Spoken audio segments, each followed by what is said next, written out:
হাঁসের সাঁতার কাটা দেখে বোঝার উপায় নেই এটা খোদ রাজধানী ঢাকার রাস্তায়। দক্ষিণ বনশ্রী সংলগ্ন ৭৪ নম্বর ওয়ার্ড নতুন রসুলবাগ রাস্তায় এমনই চিত্র দেখা যায় বেশিরভাগ সময়। ৭৪ নম্বর ওয়ার্ড ২০১৭ সালে গঠিত হয়েছিল। প্রায় ৭ বছরের মতো ঢাকা দক্ষিণ সিটি কর্পোরেশনের মধ্যে পড়লেও এখনও যেন গ্রাম্য রাস্তার মতোই অবস্থা। রাস্তা আছে, একটি রাস্তাও কোনো সার সুয়ারেজ নাই, উইদাউট সুয়ারেজ। তাদের ছেলেমেয়েরা স্কুল মাদ্রাসা যাইতে হইলে ওই কাপড় ভিজাইয়া স্কুলে যায়। সারাদিনের মুসল্লিরা মসজিদে গেলে এই ময়লা পানি ফারাইয়া মসজিদে যাইতে হয়, তারপর নামাজ পড়া পরে আবার ময়লা পানি ফারাইয়া বাসায় আসতে হয়। আর সাহেবের কাছে দরখাস্ত দিয়েছে, দেওয়া হয়েছে, মাননীয় মন্ত্রী সাহেবের কাছে দেওয়া হয়েছে, হবে হবে বলতেছে, কিন্তু আমাদের কোনো সুব্যবস্থা হয়নি। আমরা বড় দূর অবস্থায়, বড় দুর্দশায় আমাদের জীবন আমরা কাটাই দিয়েছি। স্থানীয়দের অভিযোগ, বছরের পর বছর রাস্তাঘাটের বেহাল দশা লেগেই থাকে। এখানে সুরেশ লাইন নাই, পানির লাইনের ব্যবস্থা নাই, গ্যাস নাই, বিদ্যুৎ আছে। দক্ষিণ বনশ্রী সংলগ্ন হওয়ায় আধুনিকতার ছোঁয়া লাগার কথা ছিল, কিন্তু বাস্তবে দেখা যায় তা ভিন্ন। যে আধুনিক সুযোগ সুবিধা সিটি কর্পোরেশনে পাওয়া যায়, এ ধরনের কোনো আধুনিক সুযোগ সুবিধা আমরা পাচ্ছি না। সন্ধ্যার পরে মশা, এলাকায় পানি জর্জরিত, এই পানির কারণে হাঁটা চলা, স্কুলের বাচ্চারা চলাফেরা করতে পারে না। সন্ধ্যার পরে মানুষ হোঁচট খেয়ে পড়ে যায়। তারপর যে ব্যবস্থা নাই, সরেজের ব্যবস্থা না থাকার কারণে আমাদের বাসাবাড়ির ময়লা পানিগুলো রাস্তায় চলে আসে। মানুষ নামাজ পড়তে পারে না, অজু করতে পারে না, অজু করে রাস্তায় বেরোলে আবার কাপড় নষ্ট হয়ে যায়। গাড়ি তো আসেই না। আর রাস্তায় যে বিদ্যুতের খুঁটি, এই খুঁটিগুলো আমরা এই সার্ভিসটা পাচ্ছি না। এখন যেটা দেখতে পাচ্ছেন, এটা ব্যক্তিগত অর্থায়নে সবাই মিলে এলাকাবাসী সহযোগিতা করে বা আরও, কিন্তু সিটি কর্পোরেশনের আধুনিক যেই সহায়তা, সরকারি অর্থায়ন, এই ধরনের কিছু আমরা পাচ্ছি না। কিন্তু ট্যাক্স কি দিচ্ছে? ট্যাক্স আমরা দিচ্ছি, আমরা ট্যাক্স পে করি। নতুন রসুলবাগ রাস্তাটির মুখে প্রস্থ মাত্র ৬ ফুট, যা দিয়ে যানবাহন আসা যাওয়ায় সমস্যা হয়। একটি রিকশা ঢুকতে গেলে অন্যটি বের হতে পারে না। রোগীর জন্য অ্যাম্বুলেন্স আনার চিন্তাও করা যায় না। এই এলাকায় প্রায় ১০,০০০ মানুষের বসবাস, কিন্তু নেই রাস্তাঘাটের উন্নয়ন, নেই পানির ব্যবস্থা, নেই গ্যাসের ব্যবস্থাও। নিউ বনশ্রী, আমাদের এই রাস্তাটা ২০ ফিট, এই রাস্তাটা ৬ ফিট। আমরা চাচ্ছি হলো এই রাস্তাটা ২০ ফিট করার জন্য। ভিতরে জলবদ্ধতা আছে, সুরেশ লাইনের প্রয়োজন আছে, বিদ্যুৎ লাইন আমাদের নিজের অর্থায়নে করা আছে। আমরা এখন ড্রেন লাইনটা আমরা নিজেরা করতেছি, কিন্তু আমরা চাচ্ছি যাতে আমরা ড্রেন লাইন, সুরেশ লাইনটা আমরা করার জন্য আমরা মেয়র সাহেবের কাছে আমরা দাবি জানাচ্ছি।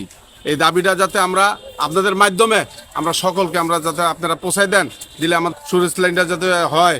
আবার রাস্তাটা আমাদেরকে একটু খুবই প্রয়োজন। এখন ৬ ফিট আছে, আমাদের ২০ ফুটটা রাস্তাটা আমাদের প্রয়োজন। আমরা ট্যাক্স দিই, কিন্তু অথচ আমরা কোনো সুযোগ সুবিধা পাচ্ছি না মেয়র থেকে। কাউন্সিলে এখানে কোনো পদক্ষেপ নেয় না। বহুদিন ধরে এটার সমস্যা, বহুদিন ধরে, আজকে বহু বছর ধরে। কিন্তু সিটি ইউনিয়ন পরিষদ তো আছেই, এখন সিটি কর্পোরেশন হওয়ার পরও তো আমরা এই সমস্যায় আছি। ছেলেমেয়েরা স্কুল কলেজে যেতে আসতে পারে না, মসজিদ মাদ্রাসায় যাতায়াত করতে অনেক সমস্যা হয়, ময়লা পানিতে পার হয়ে অজুও থাকে না, রাস্তার জন্য এলাকায় বাসাবাড়ি ভাড়াও দিতে পারে না, অভিযোগ করেছেন কেউ কেউ। দক্ষিণ বনশ্রীর সাথে আমাদের এক হাত ডিফারেন্স নাই, কিন্তু দক্ষিণ বনশ্রীর রাস্তা ২০ ফুট, এরপরেই আমাদের ৬ ফুটের রাস্তা হয়ে গেছে।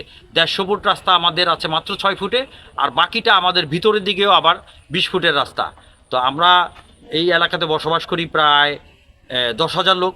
এখানে মসজিদ আছে, স্কুল আছে, মাদ্রাসা আছে, আমাদের সোয়ারেজের কোনো ব্যবস্থা নাই।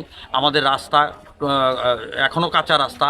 আমাদের লাইটগুলো আমরা নিজস্ব প্রচেষ্টায় লাগাইছি, এলাকাবাসী চাঁদা তুলে রাস্তাঘাট করছি। আমাদের ৭৪ নং ওয়ার্ডের থেকে আমরা কোনো ধরনের সুযোগ সুবিধা পাই নাই। আমাদের একটা সমিতি আছে, যে সেই সমিতির মাধ্যমে আমরা প্রায় যে জায়গায় যাওয়া উচিত আমরা সেখানেই গেছি, কিন্তু দুর্ভাগ্যক্রমে আমরা কোনো ধরনের সুযোগ সুবিধা পাই নাই। পানি রাস্তাটা ২০ ফুট হয় এবং এই সুয়ারেজের লাইনটা হয়, রাস্তাটা হয়, তাহলেই আমরা উপকৃত। দক্ষিণ বনশ্রীর সাথে নতুন রসুলবাগের মাত্র একটি রাস্তা, তাই এলাকাবাসীর দাবি দক্ষিণ বনশ্রীর সাথে যুক্ত ৬ ফুট রাস্তাটি বাড়িয়ে বড় করা হোক, তাহলে এলাকাবাসীর ভোগান্তি কমবে বলে আশা করেন স্থানীয়রা। আমরা এখানে জীবনযাত্রা মান অত্যন্ত খারাপ অবস্থায় আছি। এখানে স্কুল আছে, মাদ্রাসা আছে, মসজিদ আছে। এখানে যাতায়াতের ব্যবস্থার কারণে ছেলেমেয়েরা স্কুলে বা মুরব্বীরা মসজিদে নামাজ পড়তে যাওয়াটা অনেক অসুবিধা হয়।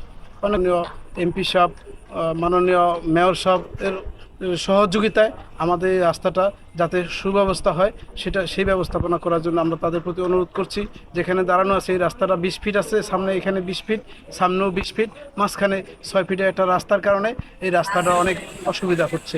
রিক্সা আসতে পারতেছে না, মানুষ অসুস্থ হলে এটা এখানে গাড়ি ঘোড়া আসতে পারতেছে না, মেডিকেলে নেওয়ার অসুবিধা হয়। এই 6 ফিট রাস্তার সমস্যার কারণেই এই পুরো রাস্তাটা অসম্পূর্ণ। Masud Rana, journal vision, Dhaka.